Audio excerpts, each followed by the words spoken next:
US Open Primetime. Mother Nature recovered her good humour and the sun was shining down on the courts at Flushing Meadows as day 3 got underway. Hello and welcome, I'm Stephanie Brands. It's great to have you joining us once more on US Open Primetime as we look back at a day where a record 87 matches were played. There were 8 Aussies in action with admittedly mixed results.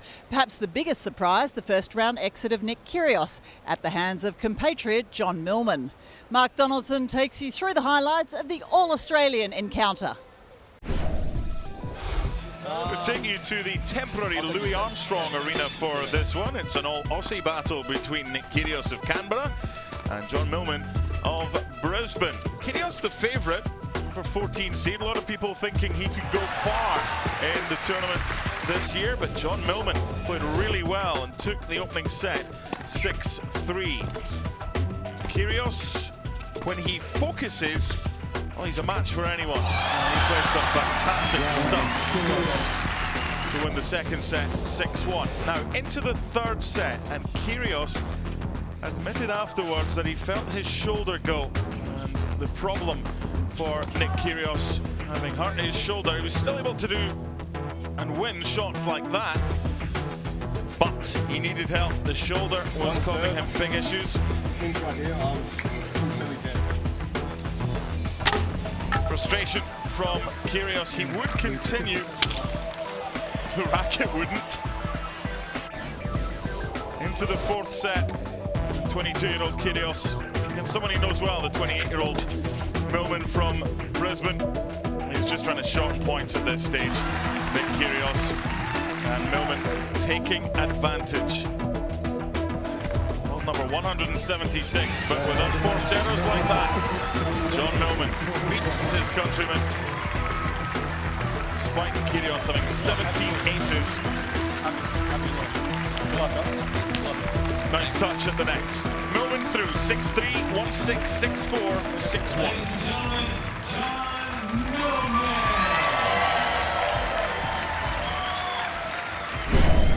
Congratulations so much. That's a big scalp to collect. Your best ever US Open performance, progressing to the next round, regardless of how it unfolded. How different does it feel to have a win? Oh, it's great. Yeah, it's been a long road back from injury. Had hip surgery, groin surgery at the start of the year, and it's been a tough time to come back. But I played well today. It was really unfortunate that Nick probably wasn't at his best, especially as the match went on. And you know, I thought the match was played in great spirits. He's actually a gentleman on the court, and off the court a good guy. So I hope that he's better. Obviously, Davis Cup's around the corner, and we need him fit and firing and ready to go. Indeed, we need you fit and firing for Australia, of course, progressing through. How have you shaped up after that match? How are you feeling? Yeah, great. Yeah, I was really happy with how I was moving out there, and that was a real positive because obviously, you know, with the groin when it was pretty bad, I was struggling with my movement. So really good. Hopefully I can recover now and go again tomorrow. You had to knock out a compatriot on your way through, but you might be eyeing off a 4th round match against Roger Federer. What did you think when you saw the draw? Yeah, I just saw Nick, to be honest with you. I didn't even know that. So that's news to me. But look, everyone in this tournament can play great tennis. The next one will be a tough one. I've got to see who I play, and yeah, we'll go and make a plan from there. Enjoy this one for now. Thanks for the chat. Good luck. Thanks, guys.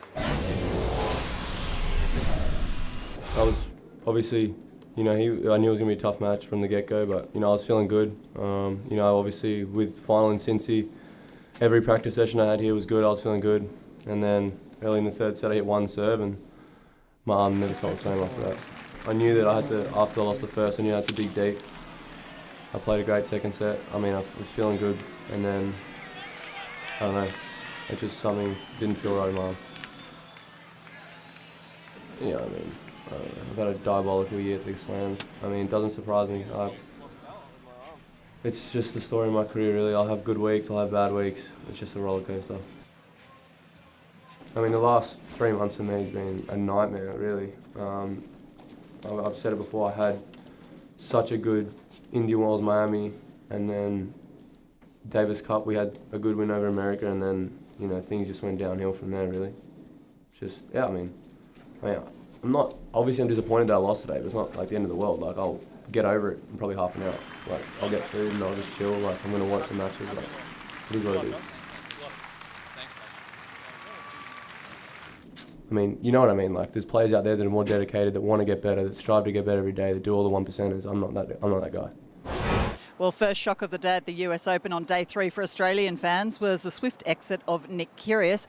Darren Cahill, we could see he was struggling with an injury, but I don't think even John Millman expected to be progressing. What did you make of that match?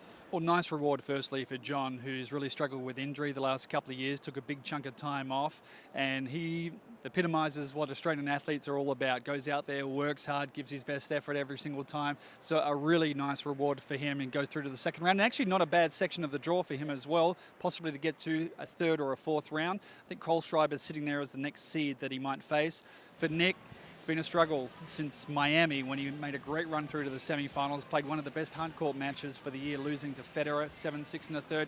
Since then, it's been a lot of injury problems. Obviously had a bad shoulder today, struggled from really the second set inwards, and to his credit, finished the match, gave John the reward and the win that he deserved, but it's been a real tough battle for Nick, apart from the run he had through to the final in Cincinnati.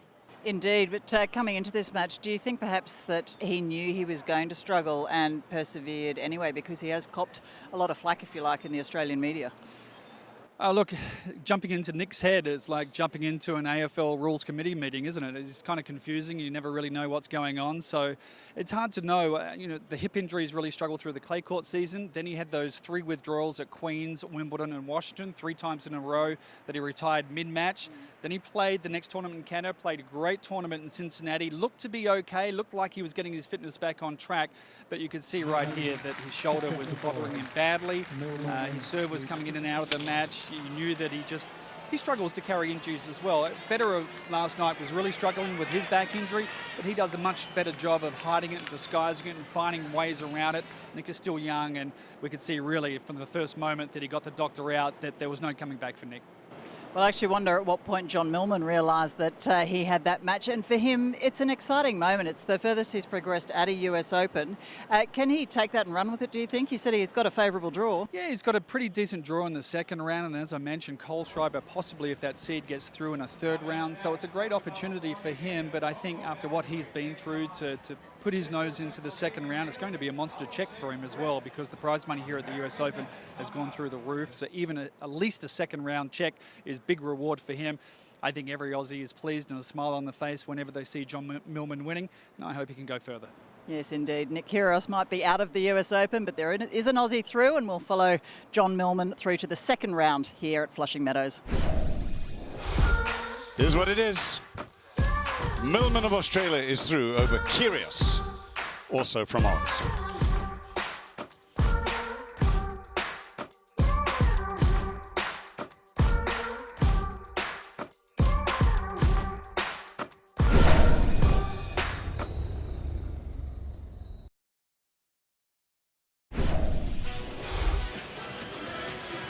This is a bit of a bizarre highlight because we're going to start on Tuesday and then we're going to end on Wednesday. This is before the rain came on Grandstand. It's Alex de Minaur, the wild card, the 18-year-old, against Dominic Thiem, the number 6 seed from Austria. A lot of people think he can do well.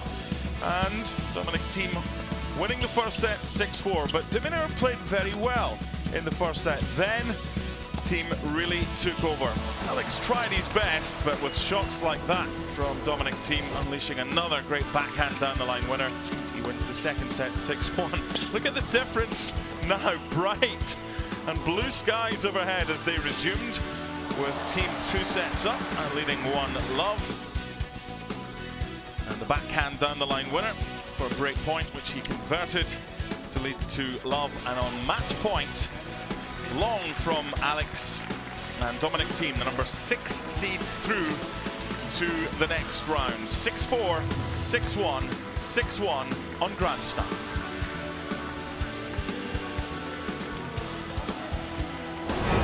Well, it's always difficult, you know, especially against a high-level player like Dominic. But I mean, at the end of the day, you're going to have to get used to these type of things because it happens. I think I could have dealt with it a little bit better, but you know, it's all part of the learning experience and things I've got to learn to do better. After yesterday's rain, there was plenty of men's action as former US Open champion Marin Cilic advanced, while Thomas Berdych won in straight sets, though Richard Gasquet managed to win only one set out on court 10 before bowing out of the tournament. Let's head out now to Arthur Ashe Stadium to check in on another former champ, with Juan Martín del Potro on court. What a difference a day makes. Blue skies and shadows on court. The perfect day for a game of tennis. And Delpo was in action. He's a nasty looking 24 seed. Don't want to meet him. He's up against Henri Laaksonen. Took the opening set 6-4. As the day wore on, the shadows across the court got longer. Laaksonen finished name from Switzerland. World ranked 94. Took the second set to a tiebreak, but couldn't get it done. Delpo 2 sets up, and in the third set as well, Delpo using his power against Laaksonen. Look how deep the man from Switzerland is, and Delpo was able to toy with his opponent. Unfortunately for Laaksonen, lots of unforced errors at crucial times today. Delpo served very well, 83% of first serve points won. And Juan Martín del Potro marches on. The number 24 seed through 6-4, 7-6, 7-6.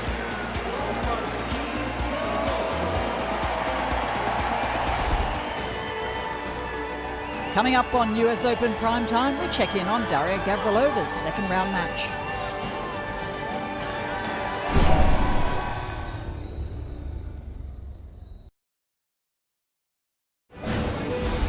Welcome back to US Open Prime Time. One of the busiest days here in recent memory. Here's more results from the women's side as number 3 seed Garbiñe Muguruza had the last match scheduled out on court 16.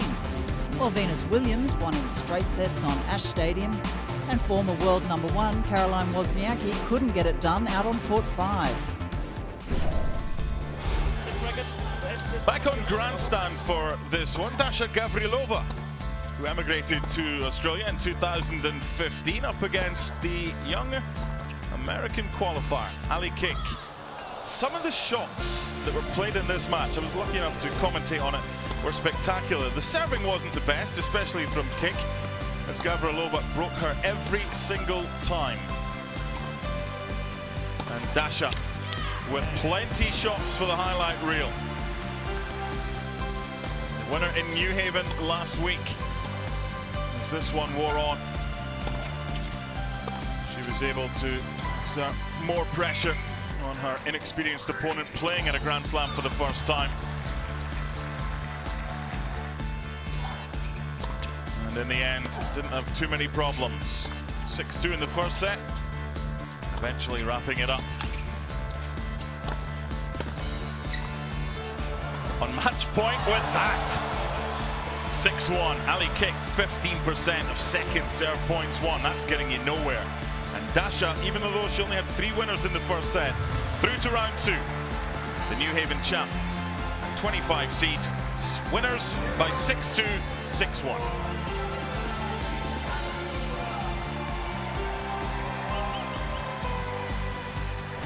Daria, congratulations, first round win, not the most clinical start. Did it take you a little while to settle in?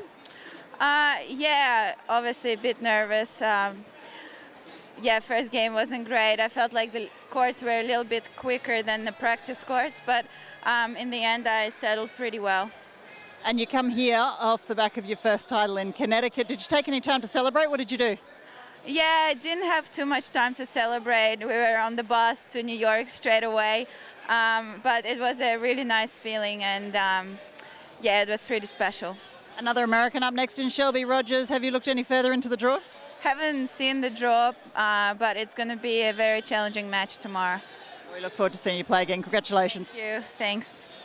Well, Mark Donaldson, you commentated on that match, and if I recall, last night you did predict that Daria Gavrilova would perhaps cruise through that first round match, and it turns out you're the oracle.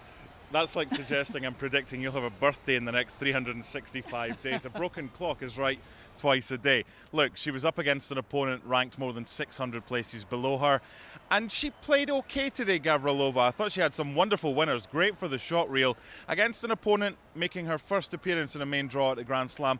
Maybe too much for her, but for Gavrilova, going forward, if she can improve her serve, then she can go pretty deep in this tournament. It's a tough section that she's in. I thought she played well today, maybe a B minus, maybe a B. She was okay. Well, she will face another American, Shelby Rogers, who will have a parochial crowd behind her. How much do you think she will have to up her game? Not by too much, just at the service game as well, because she had no trouble at all against Ali Kick's serve. She broke her every single time, but she was broken in the first game. She came out slightly nervy, which surprised me, given the fact she won New Haven and was obviously confident and had momentum as well. I thought we'd see a flying start from Gavrilova today. We didn't. She got better as the match wore on. This is match point out on court 13. Ash Barty, who had a fine win against Anna Konyu in round one, taking on Alexandra Sasnovich, the number 88 in the world from Belarus. Ash Barty playing really well right now, 10-2 in her last 12 matches. Took the opening set 6-1 and the second set on a tie break, 7-6. She's in form. She made the right decision to give up cricket to come back to tennis, and she's beaten Alexandra Sasnovich 6-1, 7-6 on court 13. Ash Barty, congratulations through to the third round. You dominated that first set. Do you feel like you might have left the door ajar in the second? Yeah, I did. I think tonight I didn't quite feel the ball as perfectly as I would have liked, but it's nice to come through sometimes with those matches and scrape through, but it was nice to get through in straight sets tonight. Certainly. Well, as I said, through the third round, at this point, not exactly sure who you're facing, but it's a year that's the US Open and the Oz Open have bookended your first title. What would satisfy you here? Is everything now icing, or are we eyeing off a trophy? Trophy would certainly be icing, but no, I think it's been a really solid year throughout the whole year, obviously highlighted by the start of the Australian Open and now here to be able to consolidate. So it's just been a really good year, and hopefully we can have a few more rounds left in us. And what's really clicked for you since coming back to tennis? Is it because you feel refreshed? Have you got a renewed love and excitement for the game? Yeah, I do, and I feel like I'm more mature. I'm more calm on the court. I'm more sure of what I want to do, and my team and I, my coach has had a lot to do with that. Craig Tyser, he's helped me a lot, and he's there's no way I'd be where I am without his sort of help and what he's helped me through the last sort of 18 months. A lot of support too, I know, has come from your relationship with your doubles partner, and you're back on court together. Is it tomorrow? Yeah, we play tomorrow afternoon, so it'll be nice to get out there with Case, and already messaged her straight off the court and said, mate, book a practice court, just tell me when and where to be. But no, it'll be nice to get out there tomorrow and refine a few things, and hopefully we can kickstart our doubles well. Well, back on Arthur Ashe court, Maria Sharapova, after Monday night's magnificent performance against Simona Halep, and the wild card was up against Timea Babos of Hungary. Babos didn't read the script. She's a tough competitor, and she took the opening set on a tie-break. Into the second set, and Maria Sharapova starting to find her game at this stage. Cross-court, forehand, passing winner to win the second set 6-4. Into the deciding set, Sharapova serving, finding her game at this stage. This is the beginning of the third set. Look how deep Babos is, and then the big forehand down the line winner to lead by 2 games to love. And the match points, Babos with the backhand error. Sharapova wins 6-7. 6-4, 6-1, the wild card marches on to round 3. I definitely wanted to enjoy the quality of tennis that I played with the other night, but I also, wanted to put my mind onto this one. And I knew it wasn't going to be easy, and no matter who I was going to play today, it's always difficult to come after a match like that, and my goal was just to get it done. You're watching US Open Primetime.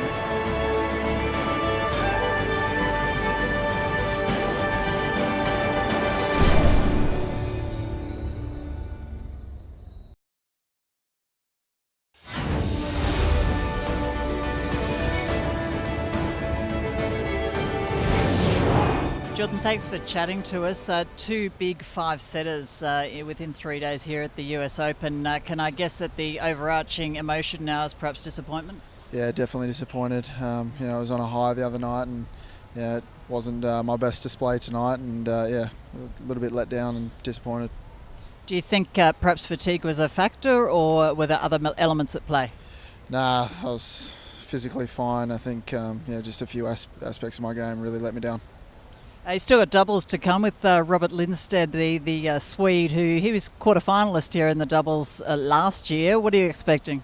Yeah, I know. He's a very capable doubles player. He's won a Grand Slam. I'm not sure how many he's won, but I know he won the Australian Open a few years ago. He's a quality player, so I'm really looking forward to getting out there. Indeed. Will you have a chance to enjoy the city as well? Yeah, I guess I will now, but I'll focus on doubles, and if I get to the city, that's a bonus. Indeed, and of course, I'm guessing that you're headed off to Europe. You've got the matches for Australia in Belgium. Can you tell us, in light of that, what you think the state of Australian men's tennis is at the moment? Yeah, we're in the semi-finals of a Davis Cup tie, so things are looking up. I think everyone's pretty excited to get there. Maybe a little bit of a disappointing day today, but always something to look forward to. Indeed. Well, we'll all be cheering you on. Thanks for chatting with us today, and good luck for the doubles and onward to the Davis Cup. Thank you. Cheers. Well, the sun set some time ago and the fans are heading home from day 3 of the US Open. Mark Donaldson, It feels like about day 5 because there were just so many matches today. Your assessment of first, perhaps the Aussie performances. Nick Kyrgios, he was never really in it despite our hopes for his progression, but congratulations, John Millman.